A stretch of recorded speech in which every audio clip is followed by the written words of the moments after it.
With respect to the question of the video arcade and the video games in which a woman is grabbed by the neck with a hook and drilled in the neck with a tool, and someone grabs the heart out of a character, we ought to have just as much concern about protecting our children against that sort of trash as we have in dozens of other areas in protecting our children. And I honestly, Mr. It's 1993. Mortal Kombat and Night Trap are among a handful of high-profile games at the center of a contentious United States Senate hearing. One focused on video game censorship. The result is an industry-wide self-regulation group called the ESRB. The framing of the issue is often thought of as starting in 93 with a resolution coming in 1994. In reality, the hearing itself and the games at the center of it was just the final straw in a decades-long fight. Using games as a political pawn was nothing new, and the inclusion of real actors in games such as Night Trap helped to further the goals of those championing censorship and restricted sales for certain media in an effort to look like heroes to their home constituents. Nintendo was clearly on board, using the censorship movement as a tool to damage the reputation of their competition. The average Sega CD user is almost 22 years old, and only 5% are under the age of 13. Just a couple of other points. I can't sit here and allow you to be told that somehow the video game business has been transformed today from children to adults. It hasn't been, and Mr. White, who is a former Nintendo employee, knows the demographics as well as I do. Furthermore, I can't let you sit here and buy this nonsense that this Sega Night Trap game was somehow only meant for adults. The fact of the matter is, this is a copy of the packaging. There was no rating on this game at all when the game was introduced. Small children bought this at Toys R Us, and he knows that as well as I do.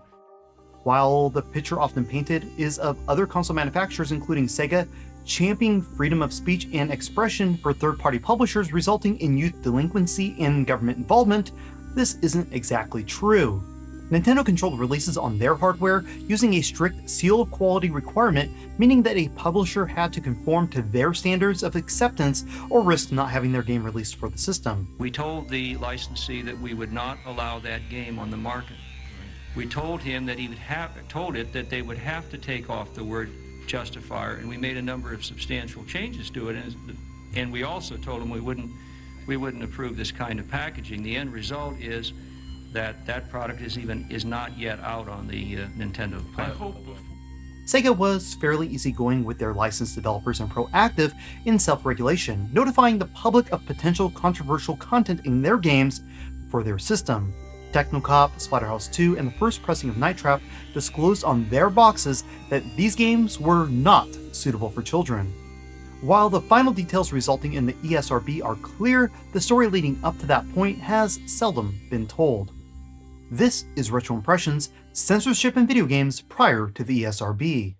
Communities around the country are passing laws banning the video games from their towns.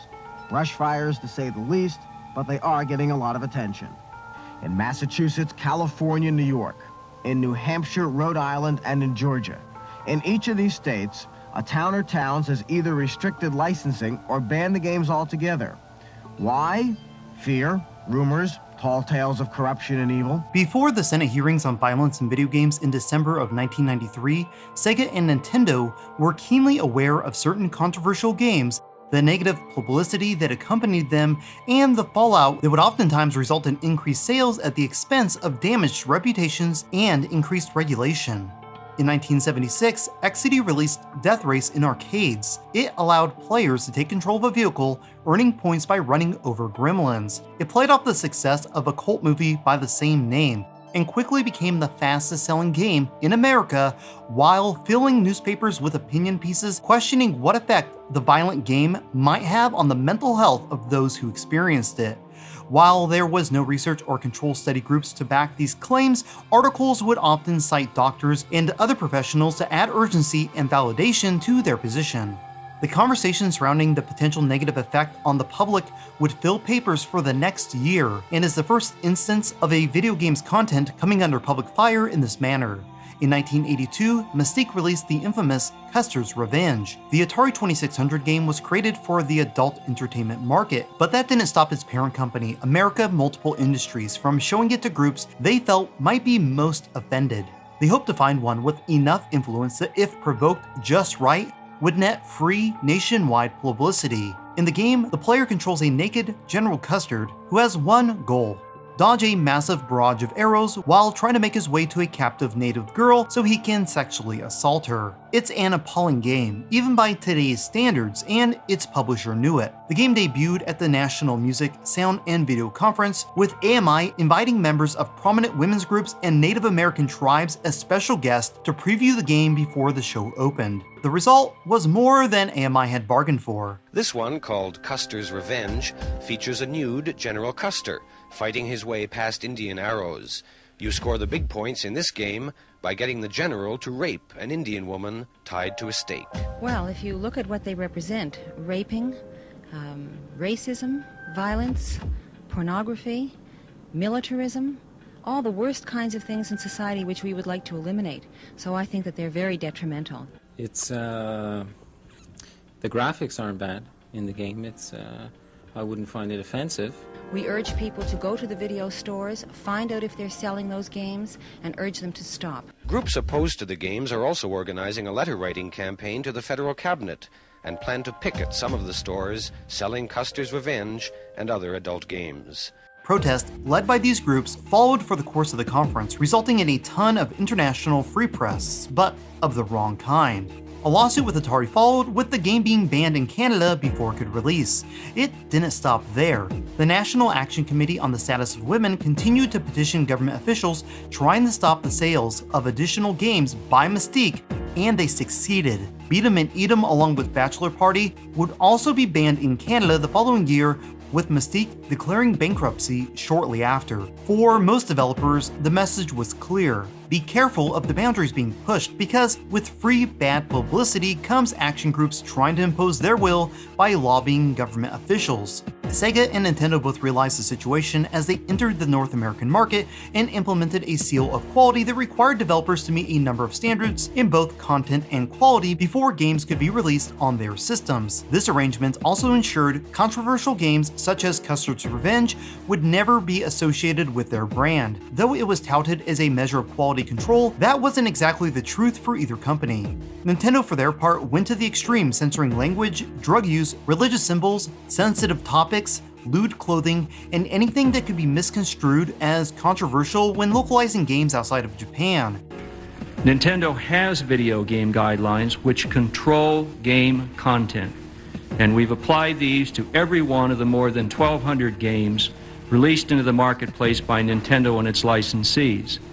Using these guidelines, we prohibit a number of things, including sexually suggestive or explicit content, random, gratuitous, or excessive violence, graphic illustration of death, excessive force in sports games, ethnic, racial, religious, nationalistic, or sexual stereotypes, profanity or obscenity, or the use of illegal drugs.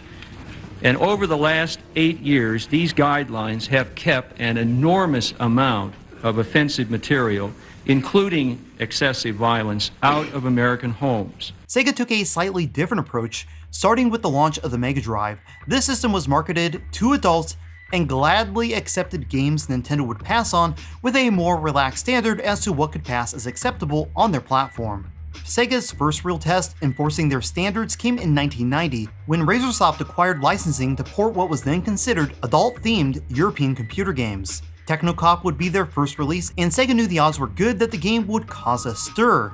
To step in front of the problem, they included a warning on the box notating, "Not suggested for children under 12." Even with this message, the side-scrolling shooter caused quite the uproar due to what some felt was excessive violence, blood, and the ability to shoot children. Early that same year, the Parents Music Resource Center, headed by Tipper Gore, successfully lobbied federal legislators, resulting in the Parental Advisory Label program designed to alert those sensitive to objectionable lyrics in music. With Technocop hitting shelves, there was finally a game anti-video game activist groups could use to help prop up their cause and mirror in gaming what was just accomplished in the music industry.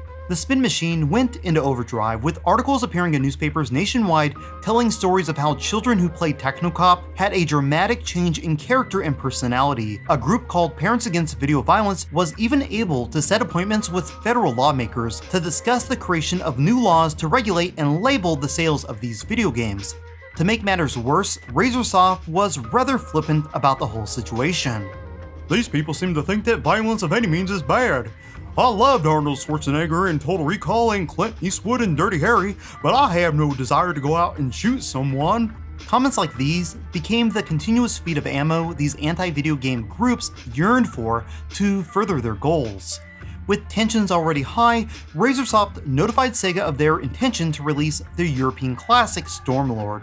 A nearly complete version of the game was first shown at the 1991 Winter CES. For the most part, it remained faithful to the Amstrad original, which caused a stir due to partial nudity being present in-game. Unsuspecting magazines such as EGM published photos of the uncensored game and issued apologies to their readers after being called out for showing bare breast. Shortly after the show, the complete game was sent to Sega for approval and was promptly rejected due to the inclusion of these topless fairies. Not willing to fan the flames of those already outraged, a decision was made. If Razorsoft was going to put this game on a Sega system, the fairies would need to be clothed. This was a bit of an issue, as Razorsoft was trying to build a reputation around edgy games, and beyond these fairies, there wasn't much else to grab headlines, so they resisted Sega's request, continuing with plans to publish the game uncensored with or without Sega's blessing.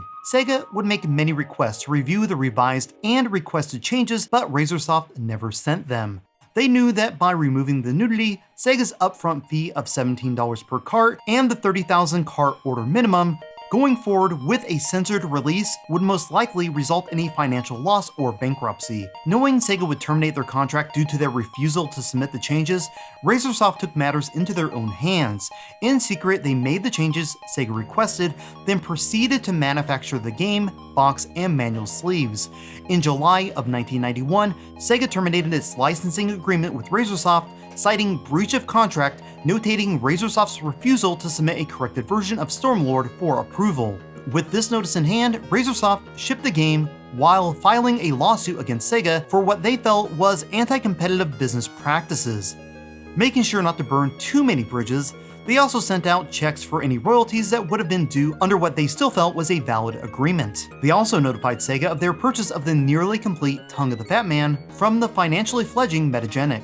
This was due prior to Sega ending their licensing agreement, so they planned to publish it as an officially licensed Sega product under the title Slaughter Sport. Sega countersued for trademark infringement, and once again, Stormlord was in the news, only this time it was on shelves and for sale. The matter was quickly settled, with Sega allowing Razorsoft to continue releasing games for the Genesis under a new licensing agreement, with Sega once again controlling manufacturing. Though it was short-lived, the story of the lawsuit and in-game nudity filled the news cycle once again, putting a negative spotlight on the games industry as a whole. October 8, 1992 saw the arcade release of both Mortal Kombat and Lethal Enforcers, with Night Trap releasing 1 week later on the Sega CD. These games would give anti-video game pundits ammunition to fill the headlines for the next 2 years. Lethal Enforcers would face an onslaught of attacks starting in March of 1993. Charges of racism within the game led to national headlines, with the arcade release being banned in multiple locations. Further criticism regarding the use of real actors rather than cartoon characters in games of violence would remain the major talking point for all 3 games. For most opponents of video game violence, this was a line not to be crossed and the final straw in a now decade-long campaign of lobbying the US Senate to take action. And we're also repelled, we're disgusted by this material, and yet it is a measure of our values in this society that we resist the impulse to do what I think, let me say for myself, I'd like to do. I'd like to be able to pass a law saying you can't produce this stuff anymore. We don't do that because we value it. In preparation of both Mortal Kombat and Lethal Enforcer's release on the Mega Drive and Mega CD, Sega implemented the Video Game Rating Council. This new mandatory rating system was fashioned after the movie industry. Games would receive a mark notating if they were acceptable for a general audience, teen and up, or adult only. Games were rated by a council consisting of experts in the field of education, psychology, and sociology. A 1-800 number was set up where concerned individuals could call and get rating details for games released prior to the new rating system's implementation. By the close of '93, 173 Genesis games had received a rating. Nintendo responded by calling Sega's move a smokescreen that would allow them to put out more violent video games without any backlash. In addition, Nintendo stirred the debate by calling into question Sega's ethical responsibility to keep games like Mortal Kombat from home consoles, something they promised to do. To meet our game guidelines, we insisted that one of our largest licensees, Acclaim Entertainment, remove the blood and death sequences present in the arcade version of Mortal Kombat before we would approve this game. We did this knowing that our competitor would leave these scenes in, and with full knowledge that we would make more money if we included the offensive material. We knew that we would lose money by sanitizing Mortal Kombat, but sanitize it we did. Midway acknowledged issues dealing with Nintendo and promised to make any necessary edits so that the games could release on both systems. The result was a bloodless, goreless game on the SNES, while the Genesis received a near arcade-perfect port, though it required you to input a code to activate the gore and blood. By March of '94, 3DO started using their own rating system. With US Senate threatening government oversight of the industry as a whole, Nintendo, Sega, Atari, and 3DO agreed to set their differences aside and lay the groundwork for what would eventually become the ESRB. In 2002, Japan enacted a similar rating system called Zero. Europe would follow a year later with their rating system referred to as PEGI. While I strongly feel a system is needed to better educate people before making a purchase, it's nearly laughable when looking back at the Canadian and American process of obtaining one, the hysteria over these team games, the desire by many to outlaw games altogether, and the resulting positives of the system that came from it all. This video is very American-centric, so if you have an interesting story about video games and censorship from another part of the world, make sure you share it below. That's it for now, and as always, thank you for watching Retro Impressions.